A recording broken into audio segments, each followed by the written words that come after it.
Alors, cette semaine, le monde de l'IA a vraiment été secoué.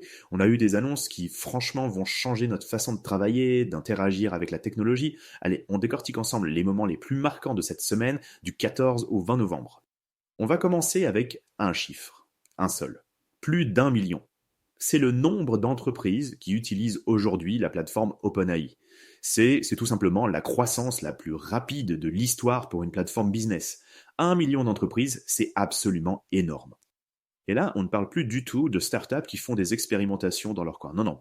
Comme le dit Giancarlo Leonetti, le chef commercial de OpenAI, l'IA, c'est en train de devenir une couche essentielle de l'infrastructure des entreprises. Ce n'est plus une expérience, c'est un outil qui redéfinit complètement la manière dont on travaille.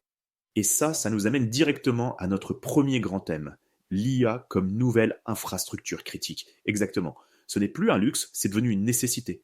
Cette semaine, on a bien vu que les gouvernements, les industries, tout le monde commence à la traiter comme l'électricité ou Internet, bref, un service essentiel. Et pour construire ça, forcément, il faut de l'argent. Et là, l'argent coule à flot. Regardez un peu, le Royaume-Uni, c'est 40 milliards de dollars qui sont mis sur la table par des géants comme Microsoft, Nvidia, Google. En France et en Allemagne, on a une alliance avec Mistral AI et SAP pour moderniser les services de l'État. Et puis aux États-Unis, OpenAI s'associe à Foxconn. Même Warren Buffett s'y met. Il investit dans l'acier qui sert à construire les data centers. C'est dire si on parle de quelque chose de fondamental. Et pendant ce temps-là, Microsoft, lors de sa conférence Ignite, a mis les choses au clair. En gros, leur stratégie, ce n'est plus de vendre des logiciels à la pièce, non.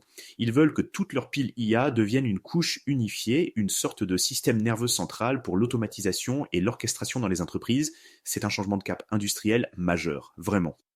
Bon, maintenant que les fondations sont là, que l'infrastructure est en place, qu'est-ce qui se passe? Eh bien, on voit arriver une avalanche d'innovation. On passe à la nouvelle vague d'outils, et cette semaine a été particulièrement chargée pour les développeurs, les créatifs, bref, pour tout le monde. Et là, les grands noms ont sorti l'artillerie lourde. On a eu OpenAI qui a lancé GPT 5.1 Codex Max, un monstre pour la génération de code, pour vraiment automatiser le travail des développeurs. De son côté, Google a sorti Nano Banana Pro, un nouveau modèle de génération d'images qui s'appuie sur leur fondation Gemini 3 Pro.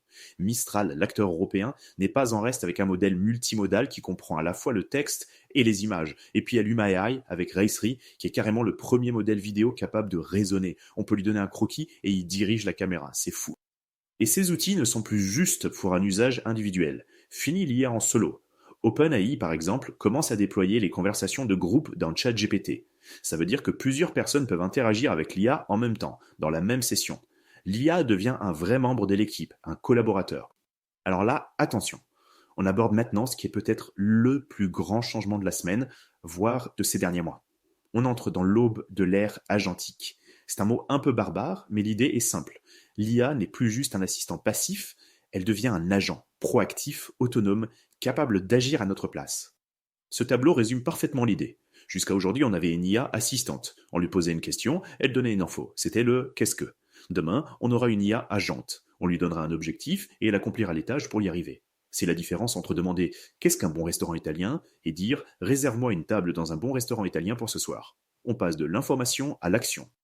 Et attention, ce n'est pas pendant 10 ans, c'est en train de se passer. On a la première vague d'agents qui arrive, Google teste déjà ça dans Gemini 3, avec des agents qui peuvent remplir un panier d'achat ou même reprogrammer une livraison. Notion AI a des agents qui peuvent construire des pages, analyser des données, tout ça en autonomie pendant près de 20 minutes.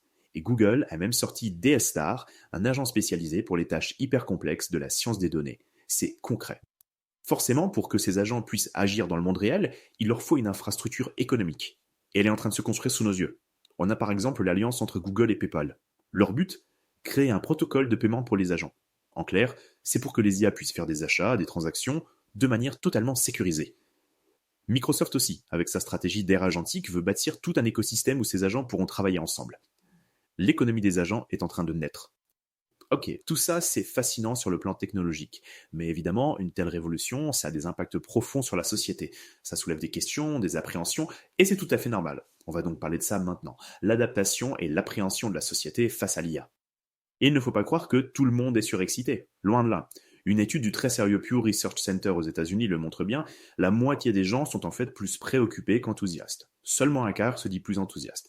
Ça montre bien qu'il y a une vraie division, une vraie anxiété dans l'opinion publique. Et cette appréhension, elle vient du fait que l'IA touche à des domaines très concrets, très humains. Le recrutement, par exemple. Les entretiens menés par une IA, ça devient de plus en plus courant pour les premières étapes. Dans le journalisme, on voit des initiatives comme le projet Spinoza de Reporters sans frontières qui essayent de créer des outils éthiques pour aider les journalistes. Et puis, l'éducation.